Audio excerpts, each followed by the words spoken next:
நுகர்வோர் அதிகார சபையின் அதிகாரிகளினால் புறக்கோட்டையில் தற்போது சுற்றிவளைப்பு நடவடிக்கை ஒன்று முன்னெடுக்கப்பட்டு வருகின்றது. இது தொடர்பான தகவல்களுடன் லைவ் டிஜி தொழில்நுட்பத்தினூடாக இணைந்து கொள்கின்றார் எமது அலுவலக செய்தியாளர் ஜனனி விநாயகமூர்த்தி. ஜனனி, வணக்கம்.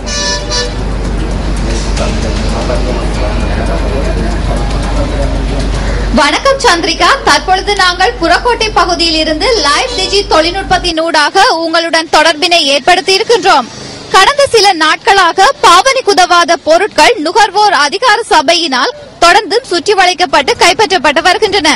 அந்த வகையில் நேற்று முன்தினமும் கொம்பனி தெரு பகுதியில் பாவனைக்கு உதவாத தக்காளி சோஸ் மற்றும் மிளகாய் தூள் களஞ்சிய சாலை ஒன்றிலிருந்து கண்டுபிடிக்கப்பட்டிருந்தது.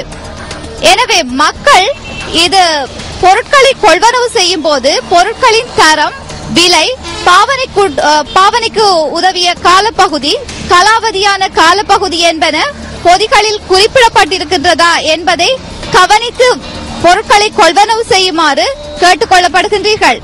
நுகர்வோர் அதிகார சபையினால் தொடர்ந்தும் இந்த சுற்றி வளைப்புகள் மேற்கொள்ளப்பட்டுக் கொண்டிருக்கின்றன.